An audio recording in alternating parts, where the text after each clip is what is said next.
राधे राधे सभी को। कैसे हैं सभी लोग भाई? बढ़िया आनंद मंगल होंगे सभी। और शुभकामनाएं है भाई सभी को। बढ़िया पढ़ाई चले सबकी, आनंद मंगल जीवन चले आराम से बढ़िया। और यहाँ अपन ने जो है अपनी 11th क्लास की ऑर्गेनिक केमिस्ट्री स्टार्ट की हुई है भाई, कार्बनिक रसायन वाला भाग। अगर वीडियो बढ़िया लग रही है तो भाई चैनल को लाइक सब्सक्राइब भी करें, बच्चों को बताएं भी, जोड़ें भी उससे। यहाँ हम कोशिश करेंगे अपनी कि भाई पूरी की पूरी एनसीईआरटी को कवर करा सकें टॉपिक बाय टॉपिक। और इसमें हमने ऑर्गेनिक केमिस्ट्री में सबसे पहले अपना चैप्टर 9 हाइड्रोकार्बन स्टार्ट किया हुआ है। और हाइड्रोकार्बन में हमने एल्कीन, एल्कीन, एल्काइन और बेंजीन, ये चार चीजें पढ़नी है अपने को। और इनमें क्या क्या देखना है? सबसे पहले उनकी स्ट्रक्चर, संरचना, उनके प्रिपरेशन के मेथड, बनाने की विधि, उनकी फिजिकल प्रॉपर्टीज, रासायनिक गुणधर्म, और उनकी केमिकल प्रॉपर्टीज, रासायनिक गुणधर्म, वो प्रिपरेशन बनाने की विधि, फिजिकल प्रॉपर्टीज भौतिक गुणधर्म, और केमिकल प्रॉपर्टीज रासायनिक गुणधर्म की बात कर रहे हैं भाई। एल्केन स्टार्ट किया हुआ है, एल्केन की स्ट्रक्चर देख ली, उसके प्रिपरेशन के मेथड देख लिए तीन तरीकों से। एक अनसैचुरेटेड हाइड्रोकार्बन एल्कीन या एल्काइन से हाइड्रोजनेशन करा दिया था। अब जो पढ़ रहे होंगे उनको तो चीजें समझ में आ रही होंगी, जिन्होंने याद किया होगा, देखा भी होगा। और जो भाई टाइम पास के लिए खोलकर बैठ गए, कोई मतलब नहीं है, उन चीजों को पहले देखना पड़ेगा, तब जाके चीजें क्लियर होने लगेंगी भैया। तो उसके लिए थोड़ा सा प्रीवियस वीडियो को देखना स्टार्ट करें। चैप्टर इसी का वीडियो नंबर फर्स्ट से या लेक्चर नंबर फर्स्ट से, जिससे चीजें आपको क्या होंगी, समझ में आ जाएंगी। और कोशिश रहेगी कि इसमें वही चीजें अपनी समराइज होती रहे। तो प्रिपरेशन देख लिया था सबसे पहले किससे? एल्कीन से, कार्बोक्सिलिक एसिड से और एल्किल हैलाइड से। तीन चीजों से प्रिपरेशन देख लिया था। फिजिकल प्रॉपर्टीज भी देख ली थी भैया, रासायनिक गुणधर्म, भौतिक गुणधर्म सॉरी। उसके बाद केमिकल प्रॉपर्टीज स्टार्ट की हुई थी, रासायनिक गुणधर्म। और उसमें बताया था सबसे पहले सब्स्टिट्यूशन, प्रतिस्थापन, उसमें हैलोजिनेशन, उसके बाद कंब्यूजन यानी कि दहन, तीसरा कंट्रोल ऑक्सीडेशन, नियंत्रित ऑक्सीकरण, और अल्कोहल एल्डिहाइड कीटोन और कार्बोक्सिलिक एसिड में बदला था। चौथा जो आइसोमराइजेशन, समायवीकरण, और पांचवा क्या था? सिंपल अपना एरोमेटाइजेशन यानी कि एरोमेटिकरण। टोटल 7 हैं। तो भैया आ जाइए वापस और इसको देखते हैं सिंपल अपन 11th क्लास की केमिस्ट्री का जो है, 11th की चैप्टर नंबर 9 केमिस्ट्री का चैप्टर नंबर 9 और सिंपल हाइड्रोकार्बन हमने स्टार्ट किया है भाई।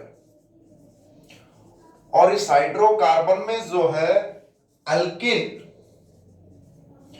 एल्केन की हम केमिकल प्रॉपर्टीज पढ़ रहे हैं भाई, रासायनिक गुणधर्म पढ़ रहे हैं इसकी। केमिकल प्रॉपर्टीज यानी कि रासायनिक गुणधर्म पढ़ रहे हैं भाई। और रासायनिक गुणधर्म में जो है हमने सिंपल क्या क्या देख लिया, वापस बता देता हूं।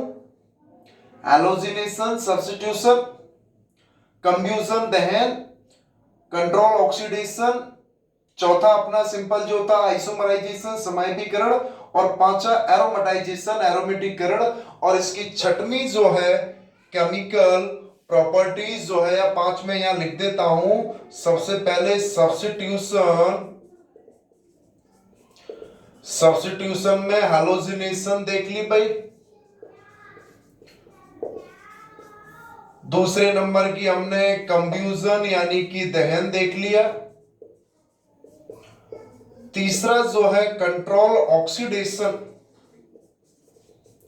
तीसरा जो है कंट्रोल्ड ऑक्सीडेशन, नियंत्रित ऑक्सीकरण हमने देख लिया,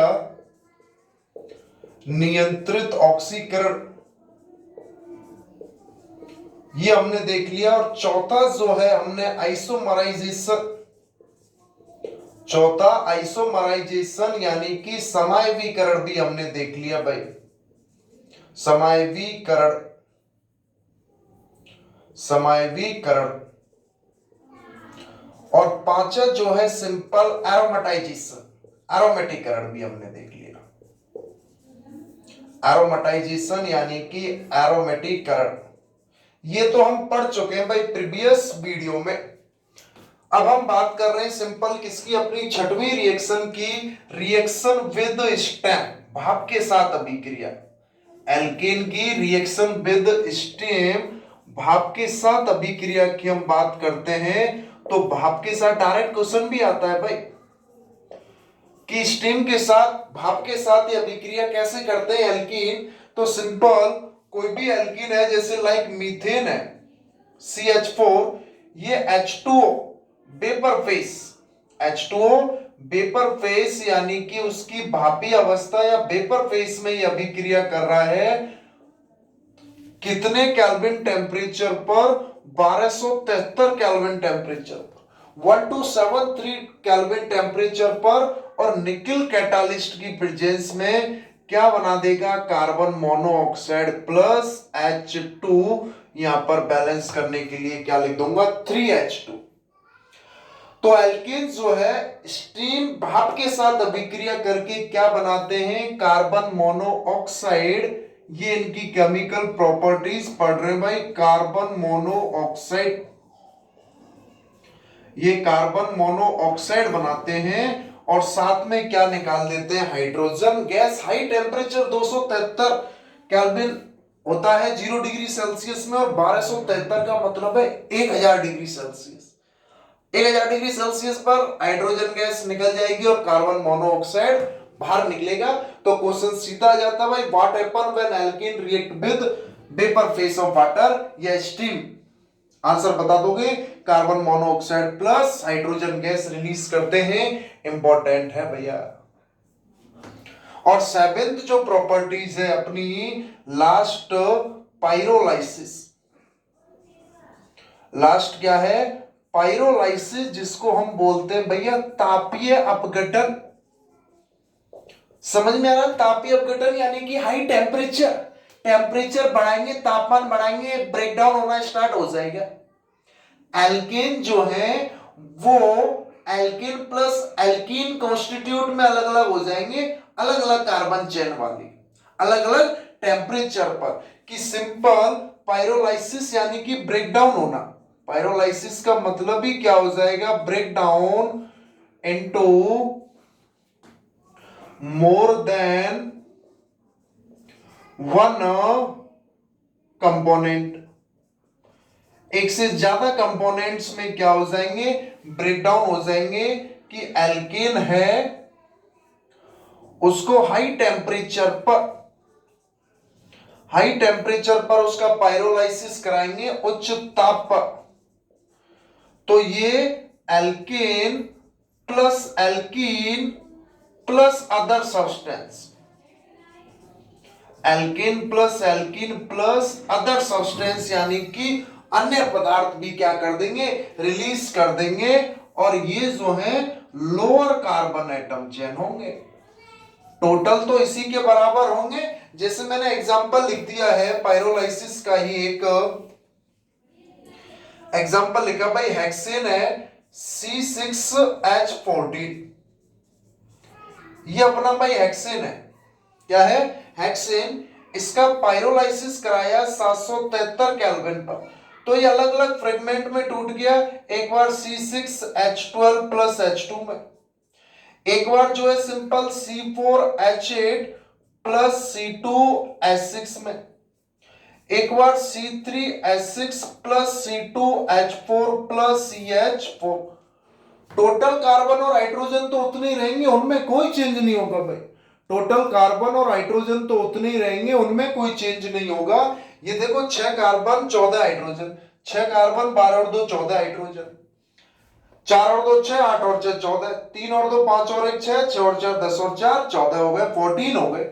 ये CnH2n वाला तो एल्कीन हो जाएगा, और CnH2n प्लस 2 वाला क्या हो जाएगा, सिंपल अपना एल्केन हो जाएगा भाई। तो ये तो हो गया हेक्सीन प्लस हाइड्रोजन गैस, ये हो गया ब्यूटीन प्लस एथेन हो गया, ये propene plus ethene plus methane हो गया। तो एल्केन प्लस एल्कीन प्लस क्या बना देंगे, अदर सब्सटेंस बना देंगे पाइरोलाइसिस में। एनसीईआरटी का एग्जांपल है डायरेक्ट। एक एग्जांपल और है एनसीईआरटी का, वो मैं यहां लिख देता हूं। एक एग्जांपल और है अपना एनसीईआरटी का कि डोडेकेन, एक एग्जांपल और है C12H26, 12 कार्बन की है डोडेकेन, और इसको जो है 973 केल्विन पर हीट कर रहे हैं, वो निकिल प्लेटिनम प्लेटिनम की प्रेजेंस में हीट कर रहे हैं इसको 973 केल्विन पर। तो ये क्या क्या बना देगा, एक तो सिंपल C7H14, C7H16, एक तो बना देगा हेप्टेन प्लस C5H10, एक बना देगा पेंटी, और साथ में कुछ क्या बाहर निकाल देगा, अदर प्रोडक्ट्स, यानी कि अन्य उत्पाद। तो भाई ये हमारी इस तरीके से जो है कंप्लीट केमिकल प्रॉपर्टीज हो चुकी हैं एल्केन की एनसीईआरटी के बेसिस पर। वापस बता देता हूं, एल्केन की सबसे पहली है हैलोजिनेशन, मैथेन CH4 जो है क्लोरीन हटाता, 3 स्टेप में, इनिशिएशन, प्रोपोगेशन, टर्मिनेशन, आरंभन, दीर्घीकरण और समापन, इंपॉर्टेंट है। दूसरा, एल्केन का कंब्यूजन कराया था, देन तो पता है कार्बन डाइऑक्साइड, वाटर और एनर्जी निकल रही है, कंप्लीट है तो एक्सोथर्मिक ऊष्माक्षेपी, और अगर इनकंप्लीट है तो ब्लैक कार्बन निकल जाता है। कंट्रोल ऑक्सीडेशन में अलग अलग agent, oxidising agent, copper 523 kelvin 100 atmosphere पर क्या बन रहा है, अल्कोहल। मोलिब्डेनम ऑक्साइड पर क्या बन रहा था, एल्डिहाइड। और सिंपल तीसरा, एसिटिक एनहाइड्राइड मैंगनीज या KMnO4 पर क्या बन रहा है, कार्बोक्सिलिक एसिड बन रहा है। तीसरा हो गया। चौथा, isomerisation, aluminium chloride plus HCl क्या हो गए, आइसोमर्स बन जाते हैं। हेप्टेन है 2 मेथिल पेंटेन या 3 मेथिल पेंटेन। एरोमेटाइजेशन, एरोमेटिकरण की नॉर्मल हेक्सेन या normal heptane, high temperature high pressure, high temperature high pressure, और मोलिब्डेनम, वेनेडियम या क्रोमियम ऑक्साइड की प्रेजेंस से बेंजीन रिंग बन जाती है भाई। तो हैलोजिनेशन, कंब्यूजन, कंट्रोल ऑक्सीडेशन, उसके बाद isomerisation, aromatisation, reaction with steam, भाप के साथ अभिक्रिया करा दोगे, कार्बन मोनोऑक्साइड और हाइड्रोजन गैस बन जाएंगी, और पाइरोलाइसिस में इसका क्या हो जाएगा, सिंपल ब्रेकडाउन हो जाएगा एल्केन और एल्कीन वाली चेन में। टोटल कार्बन और टोटल हाइड्रोजन क्या रहेंगे, सेम रहेंगे, उसमें कोई भी चेंज नहीं हो गया। हम भाई बताएं कैसा लग रहा है, कि याद रखनी पड़ेंगी एक एक केमिकल प्रॉपर्टीज है भाई, बार बार रिवाइज करते जाओ, जितनी बार करोगे उतना कम है, करते जाओ, पढ़ते जाओ इसको डेली भाई, मजा आएगा। तो एल्केन की प्रिपरेशन हो गई, एल्केन की केमिकल प्रॉपर्टीज हो गई एल्केन के, और एल्केन की फिजिकल प्रॉपर्टीज हो गई। एल्कीन को स्टार्ट करने से पहले एनसीईआरटी में एक और अपना टॉपिक है कन्फर्मर्स, उसको और देख रहे हैं, थोड़ा सा कन्फर्मर्स के बारे में बात करेंगे। और जो है कन्फर्मर्स एक टाइप के आइसोमर्स ही हैं भाई, कन्फर्मर्स एक टाइप के क्या है, आइसोमर्स ही हैं। इसका लास्ट टॉपिक है, उसके बाद हम एल्कीन स्टार्ट कर देंगे, और वही एल्कीन की structure, preparation, physical properties, chemical properties, और उसके आइसोमर्स में जो है जियोमेट्रिकल आइसोमर्स की बात कर देंगे भैया। तो इसको समझ लें, काफी इंपॉर्टेंट पॉइंट्स हैं कन्फर्मर्स। एल्केन के क्या होते हैं, कन्फर्मर्स हैं भाई, सरूपर्स हैं। एल्केन्स जो हैं इनके सिंपल कन्फर्मर्स, या ये कन्फर्मेशनल आइसोमर्स भी बनाते हैं, कन्फर्मेशनल आइसोमर्स, आइसोमेरिस, सरूपी या सरूपण समावयवता, या कन्फर्मर्स को हम एक दूसरे के क्या बोल देते हैं, सरूपण बोल देते हैं भाई। क्या होता है वो समझो, इसको मैं एक पेन की सहायता से समझाना चाहूंगा आपको।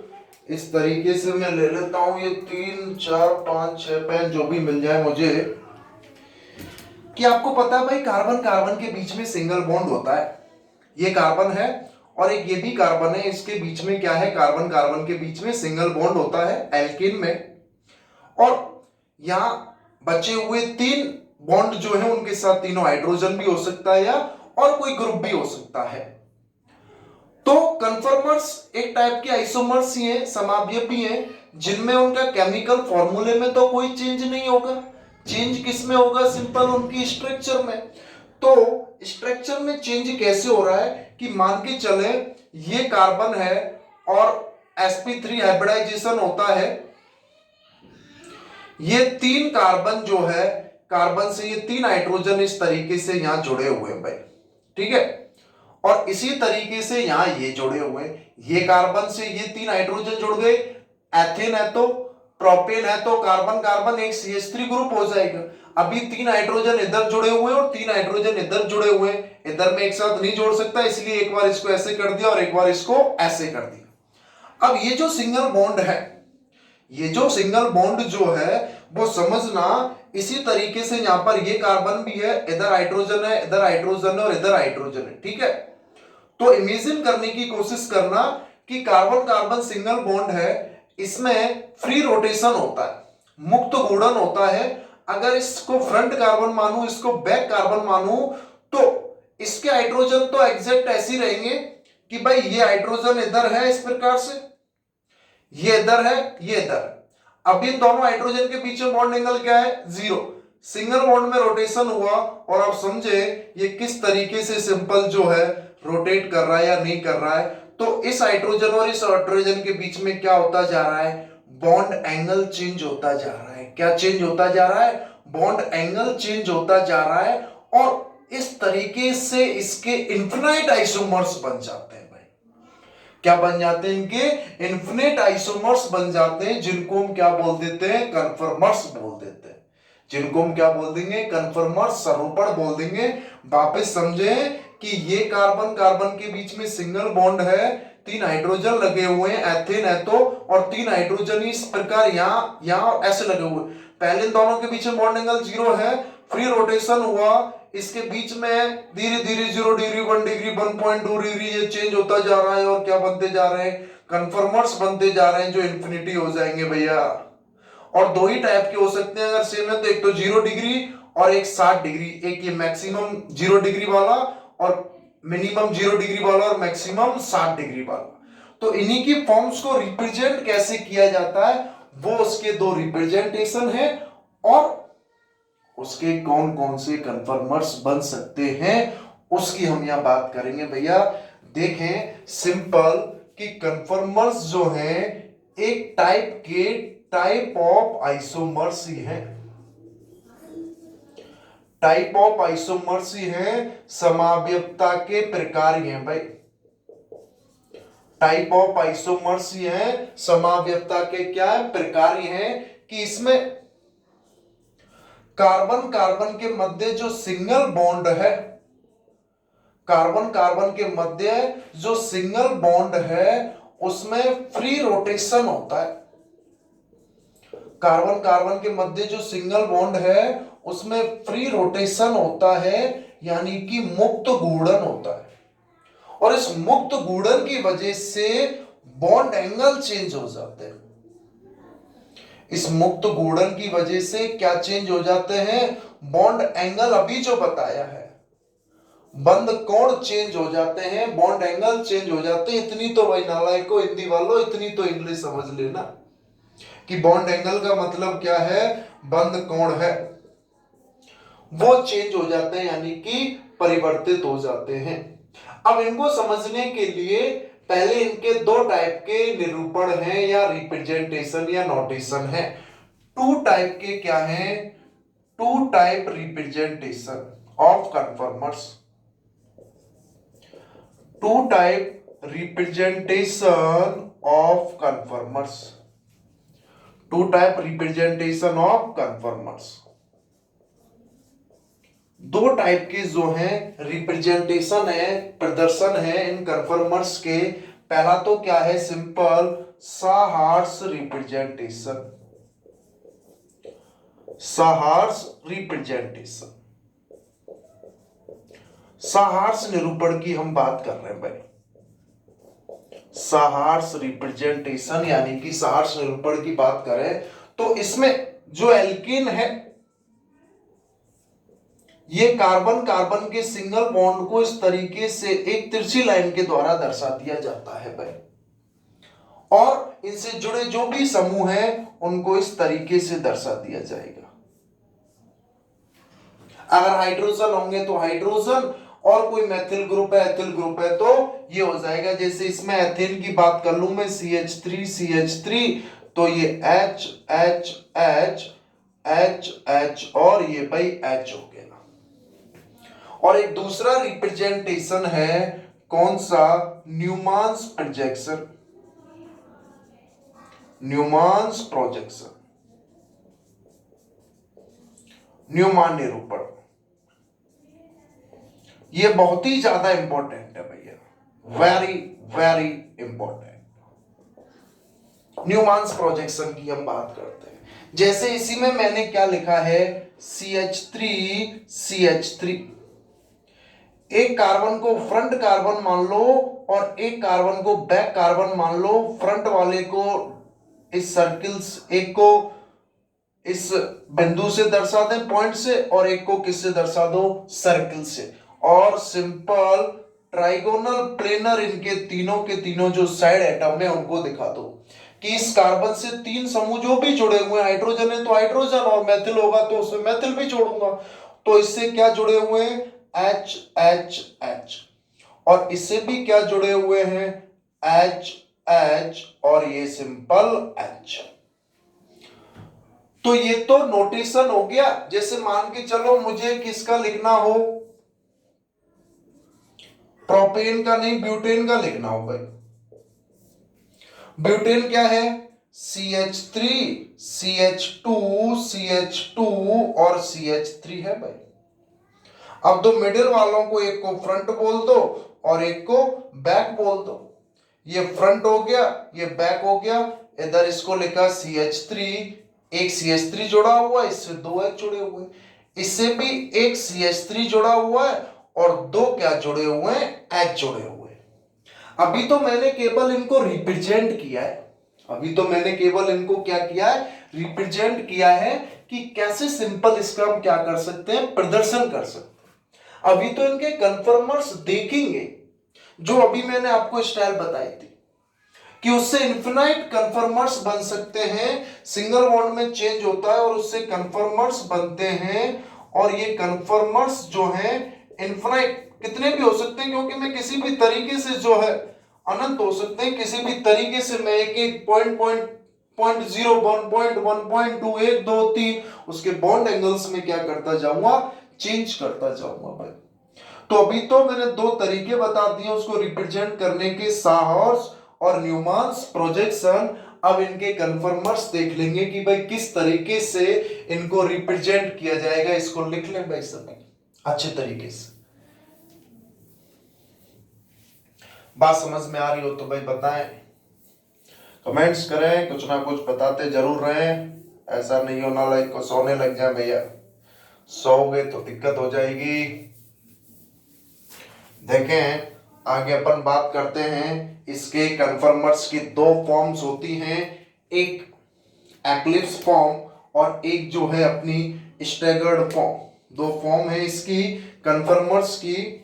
जो कन्फर्मर्स होते हैं इथेन के कन्फर्मर्स, हम बात कर रहे हैं कन्फर्मर्स ऑफ इथेन, ठीक है। इथेन क्या है भाई? सभी को पता है CH3 है। तो इसको न्यूमैन्स प्रोजेक्शन के द्वारा इस तरीके से रिप्रेजेंट किया, H H H H H और ये सिंपल H। सबसे वो वाली स्टेज है जिसमें बॉन्ड एंगल जो है, बॉन्ड एंगल 0 डिग्री है भाई। बंद कोण क्या है? 0 डिग्री है। और इसी का एक रूप हो जाएगा जिसमें मैक्सिमम क्या होगी? मैक्सिमम बॉन्ड एंगल होगा। अभी जैसे मैंने आपको समझाकर बताया है इस तरीके से, ये था भाई जुड़े हुए हैं इससे, ये 3 हाइड्रोजन जोड़ देता हूं, 1 मिनट रुको। ठीक है, इससे ये मैंने जैसे जोड़ दिए, अब इससे भी जुड़ा हुआ है सेम एज इट इज। तो इस केस में ये 0 डिग्री है, फिर चेंज करता जाऊंगा तो मैक्सिमम वाली कौन सी स्थिति आएगी, 60 डिग्री, क्योंकि फिर वापस घटने लग जाएगा। क्यों? क्योंकि साइड एटम क्या है भाई, सेम है। साइड एटम क्या है, सेम है, तो इसमें कोई चेंज नहीं कर रहा हूं। इधर बॉन्ड एंगल चेंज होगा तो हाइड्रोजन और हाइड्रोजन के बीच में क्या बन जाएगी, एक जो है अपनी 60 डिग्री का बॉन्ड एंगल बन जाएगा इसके बीच में। यहां बॉन्ड एंगल क्या हो गया है, 60 डिग्री हो गया भाई। बॉन्ड एंगल क्या हो गया है, 60 डिग्री हो गया। एक बॉन्ड एंगल 0 है, तो इस वाली फॉर्म को तो बोलते हैं इसकी एक्लिप्स स्टेज, ग्रसित अवस्था या ग्रस्त अवस्था बोल देते हैं, जिसमें बॉन्ड एंगल क्या होता है, 0 डिग्री होता है। यानी कि सबसे कम बॉन्ड एंगल है, मिनिमम बॉन्ड एंगल है। अगर मिनिमम बॉन्ड एंगल होगा तो मैक्सिमम रिपल्सन होगा, प्रतिकर्षण सबसे ज्यादा होगा, मैक्सिमम रिपल्सन होगा भाई। क्या होगा, मैक्सिमम रिपल्सन होगा, और मैक्सिमम रिपल्सन होगा तो मैक्सिमम एनर्जी रिलीज होगी, और मैक्सिमम एनर्जी रिलीज होगी तो इसकी स्टेबिलिटी सबसे कम होगी, मिनिमम स्टेबिलिटी होगी भाई, निम्नतम स्थायी होगा। और अगर बॉन्ड एंगल जो है मैक्सिमम हो, बॉन्ड एंगल ये मैक्सिमम और ये बॉन्ड एंगल क्या है भाई, मिनिमम। अगर मैक्सिमम बॉन्ड एंगल है तो इसको बोलते हैं इसकी स्टैगर्ड फॉर्म। क्या बोलते हैं इसकी, इसको स्टैगर्ड फॉर्म बोलते हैं, सांत्रित अवस्था। हिंदी में क्या बोल देंगे इसको, सिंपल इसकी स्टैगर्ड फॉर्म यानी कि सांत्रित अवस्था बोलते हैं। और इसमें क्या होगा, मैक्सिमम बॉन्ड एंगल होगा भाई, अधिकतम बंध कोण होगा, मैक्सिमम बॉन्ड एंगल होगा। अगर मैक्सिमम बॉन्ड एंगल है तो मिनिमम क्या होगा, रिपल्सन। मैक्सिमम बॉन्ड एंगल है तो भैया मिनिमम रिपल्सन होगा, और मिनिमम रिपल्सन है तो मिनिमम एनर्जी होगी। और अगर अपनी मिनिमम एनर्जी है, एनर्जी मिनिमम है, तो मैक्सिमम क्या होगी, स्टेबिलिटी होगी। मैक्सिमम क्या होगी, स्टेबिलिटी, क्योंकि रिपल्सन और स्टेबिलिटी जो है आपस में एक दूसरे के रिवर्सली प्रोपोर्शनल होते हैं। रिपल्सन और स्टेबिलिटी जो है आपस में एक दूसरे के रिवर्सली प्रोपोर्शनल है भाई। रिपल्सन और स्टेबिलिटी जो है रिवर्सली प्रोपोर्शनल होते हैं एक दूसरे के। और ये जो इसकी बीच की इंटरमीडिएट स्टेट है, जितनी भी मध्यवर्ती अवस्थाएं हैं, इंटरमीडिएट स्टेज जो है, इनको बोलते हैं इसकी स्क्यू फॉर्म। मध्यवर्ती अवस्थाएं बोलते हैं। तो इसकी 3 अवस्थाएं हैं, एक तो एक्लिप्स, एक स्क्यू और एक स्टैगर। मध्यवर्ती अवस्थाएं जितनी भी हैं इनको क्या बोलते हैं भाई, इनकी मध्यवर्ती अवस्था। 0 से 60 या मिनिमम से मैक्सिमम के बीच की जो है उन सभी को क्या बोल देते हैं, उनकी स्क्यू फॉर्म बोल देते हैं, मध्यवर्ती अवस्था बोल देते हैं। या मैं लिख देता हूं, हिंदी की बात करूं तो निम्नतम बंध कोण, निम्नतम प्रतिकर्षण, वो निम्नतम नहीं उच्चतम, बंध कोण निम्नतम है तो उच्चतम क्या हो जाएगा, प्रतिकर्षण। और उच्चतम प्रतिकर्षण है तो उच्चतम ही क्या हो जाएगी, इनकी ऊर्जा हो जाएगी, और निम्नतम इनका क्या हो जाएगा भाई, स्थायित्व हो जाएगा। ये अपोजिट चलेगा। तो इनकी अगर स्टेबिलिटी का ऑर्डर बताना हो, किसका ऑर्डर बताना हो, स्टेबिलिटी का ऑर्डर अगर बताना हो तो वो क्या होगी, स्टैगर्ड की सबसे ज्यादा, उससे कम स्क्यू और सबसे कम एक्लिप्स। ये स्टेबिलिटी का ऑर्डर हो गया। अगर रिपल्सन का ऑर्डर बताना हो, प्रतिकर्षण का ऑर्डर बताना हो भाई, रिपल्सन का ऑर्डर बताना हो तो एक्लिप्स में सबसे कम, उसके बाद स्क्यू, और सबसे ज्यादा जो है वो क्या हो जाएगी, स्टैगर्ड हो जाएगी, सांत्रित अवस्था हो जाएगी। कुछ बात समझ में आ रही है प्यारे दोस्तों? बता दो कैसा चल रहा है मामला। कि लास्ट पॉइंट है अपना एल्केन की फिजिकल केमिकल और प्रिपरेशन के बाद कि इनके कन्फर्मर्स की बात कर रहे हैं, और सिंगल बॉन्ड के सापेक्ष इसमें क्या हो रहा है भैया, रोटेशन हो रहा है। सिंगल बॉन्ड के सापेक्ष इसमें क्या हो रहा है, रोटेशन हो रहा है। और रोटेशन होने की वजह से उसके इन्फिनिट कन्फर्मर्स बन रहे हैं भाई। क्या बन रहे हैं, इन्फिनिट कन्फर्मर्स बन रहे हैं। और उस स्टेज को जिसमें बॉन्ड एंगल सबसे कम है उसको हमने क्या बोला है, एक्लिप्स फॉर्म। जिसमें सबसे ज्यादा है उसको हमने क्या बोला है, सिंपल स्टैगर्ड फॉर्म। अगर इसी की जगह मैं एथेन की जगह क्या लिख दूं, प्रोपेन लिख दूं, ये लिख लेना भाई एक बार सभी। दोबारा से फिर आप अलग लिखोगे, एथेन की जगह मैंने क्या लिख दिया, प्रोपेन। तो फॉर्मूला क्या हो गया, CH3CH2CH3। क्या हो गया, CH3CH2CH3। अब एक को वही फ्रंट और बैक मान लो, और इसको क्या कर दो, सिंपल एक CH3 कर दो H की जगह। तो वही अगर CH3 इधर आएगा तो यहां पर वही 60 डिग्री हो जाएगा H और CH3 के मध्य, फिर इधर आएगा तो 0 हो जाएगा। तो 0 और 60 डिग्री वाले दो केस ही चलेंगे, मिनिमम और मैक्सिमम बॉन्ड एंगल वाला। एक ये तो दो एनसीईआरटी की बात हो गई। अगर इनमें ये साइज बढ़ जाए भाई, या हाइड्रोजन की जगह कोई लार्ज एल्किल ग्रुप आ जाए, लार्ज एल्किल ग्रुप अगर आएंगे तो रिपल्सन बढ़ जाएगा, प्रतिकर्षण बढ़ जाता है, रिपल्सन बढ़ जाता है। तो उसी को बोल देते हैं टॉर्सिनल स्ट्रेन, त्रिविम बाधा। इन हाइड्रोजन की जगह लार्ज एल्किल ग्रुप आने पर, क्या आने पर, लार्ज एल्किल ग्रुप आने पर जो हो जाता है, त्रिविम बाधा जो है भाई बढ़ जाएगी। तो एथेन के लिए अलग लिखोगे, प्रोपेन के लिए आप अलग लिखोगे। ये बहुत इंपॉर्टेंट है, इनकी स्टेबिलिटी, स्थायित्व का ऑर्डर और इनके रिपल्सन का ऑर्डर। एक इनके स्थायित्व का ऑर्डर और एक इनके प्रतिकर्षण का जो ऑर्डर है, ये बहुत ज्यादा इंपॉर्टेंट है भाई।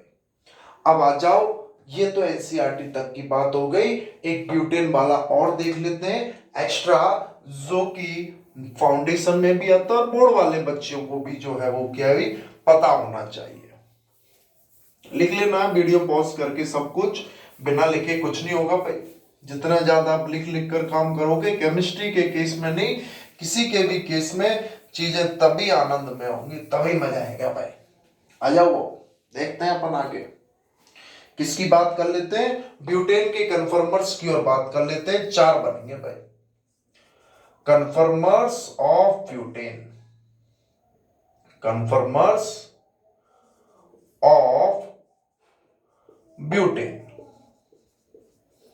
ब्यूटेन क्या होता है, simple CH3 CH2 CH2 CH3, चार कार्बन की चेन है ये अपना, सिंपल क्या हो गया भैया, ब्यूटेन हो गया। अब इसकी वही न्यूमॉन्स प्रोजेक्शन बनाया, दो कार्बन ले लिए, इस मिडिल वालों को एक फ्रंट और बैक कार्बन मान लिया।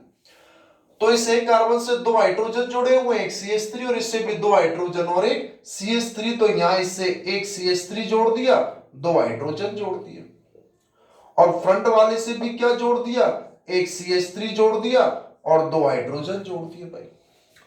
अब इसमें बॉन्ड एंगल चेंज करते जाएंगे 60-60 डिग्री का। क्या करते जाएंगे अपन, 60-60 डिग्री का बॉन्ड एंगल चेंज करता जाऊंगा भाई। एक वाले को तो छोड़ो, छेड़ेगा ही नहीं कि CH3HH, फिर बॉन्ड एंगल चेंज किया 60 डिग्री, तो ये CH3H और H, यहां से CH3 इधर आ गया, तो CH3 के बीच में अभी तो बॉन्ड एंगल क्या है, बंद कोण जो है बॉन्ड एंगल, वो इस केस में तो 0 डिग्री है, और इस केस में क्या है भाई, 60 डिग्री है। फिर और चेंज किया 60 डिग्री वाला, इधर वही CH3H और ये H, इधर लगा देंगे अब इसको CH3H और H। अब इस CH3 और CH3 के बीच में बॉन्ड एंगल कितना हो गया? 120 डिग्री। फिर और रोटेशन कराया, इधर CH3H और H, और इधर लिख दिया मैंने सिंपल CH3H और H। बॉन्ड एंगल कितना हो गया अपना? सिंपल 180 डिग्री हो गया भाई।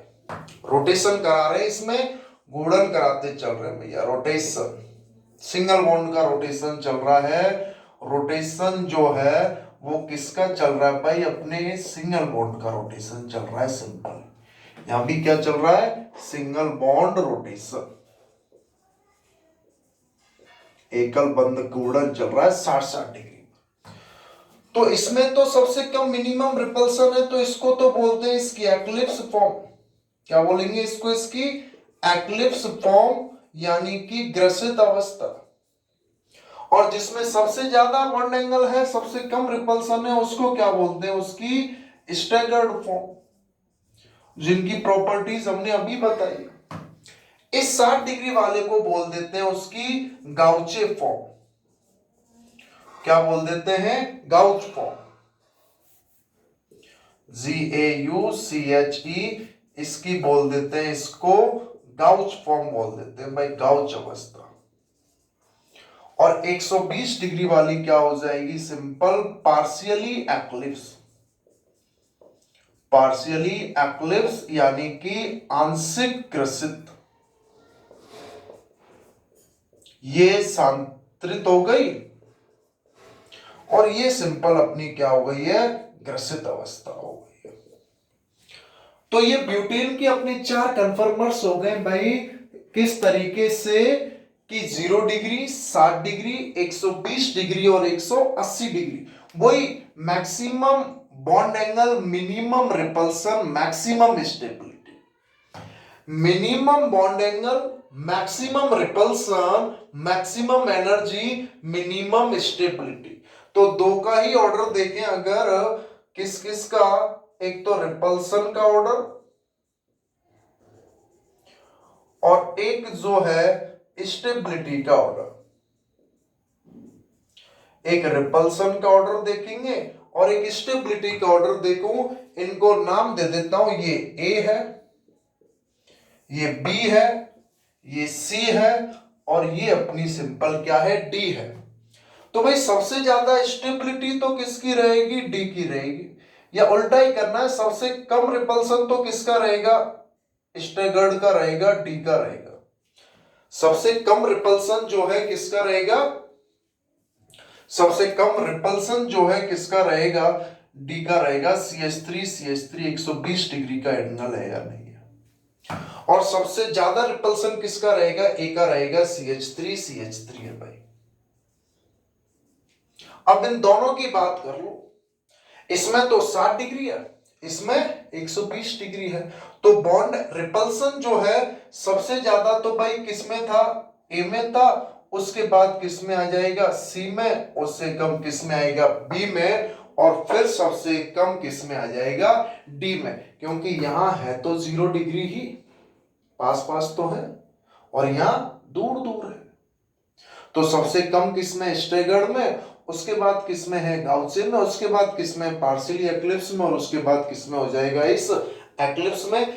स्टेबिलिटी इसकी अपोजिट चलेगी कि डी की सबसे ज्यादा, उससे कम बी की, उससे कम सी की, और सबसे कम ए की। ये दोनों जो हैं अपोजिट ऑर्डर में चलेंगे। जिसका सबसे ज्यादा रिपल्सन होगा उसकी स्टेबिलिटी सबसे कम होगी, और जिसकी स्टेबिलिटी सबसे कम होगी उसका रिपल्सन सबसे ज्यादा। जिसका रिपल्सन सबसे कम उसकी स्टेबिलिटी यानी कि स्थायित्व सबसे ज्यादा। यहां रिपल्सन का मतलब मैं लिखा चुका हूं, और फिर लिख देता हूं, प्रतिकर्षण का क्रम, प्रतिकर्षण का क्रम। और स्टेबिलिटी का मतलब हो जाएगा अपना सिंपल स्थायित्व का क्रम। भाई बात समझ में आ रही है क्या? डायरेक्ट इसी बेसिस पर क्वेश्चन आ जाते हैं भाई। क्वेश्चंस में डिस्कस कर लेंगे, एनसीईआरटी के काफी अच्छे क्वेश्चंस हैं। आप बताएं भाई, आज के लिए इतना ही काफी है। तो आज हमारा एल्केन कंप्लीट हो चुका है भाई, जिसमें हमने सिंपली क्या क्या देख लिया? उसकी physical properties, chemical properties, preparation और conformers. Thank you very much है भाई, वीडियो को इतनी देर मुझे सुनने के लिए, इसको देखने के लिए, समझने के लिए। अगर अच्छी लग रही है तो भाई लाइक सब्सक्राइब जरूर करें और इसको आगे फॉरवर्ड भी करें। कोई समस्या है तो कमेंट्स में लिखकर भी आप जरूर बताएं भाई। बहुत बहुत धन्यवाद है, ऑल द बेस्ट है भाई सभी को मेरी तरफ से। मैं चाहूंगा उच्चतम स्तर पर पहुंचे, जितना हो सके उतने स्तर पर पहुंचे। यही शुभकामनाएं भैया मेरी तो आप लोगों के लिए, जो भी इस वीडियो को देख रहे हो, कोई भी हो। बहुत बहुत धन्यवाद भाई। और हंसते रहिए भाई, मुस्कुराते रहिए, आनंद में रहिए। ठीक है, ओके, थैंक यू।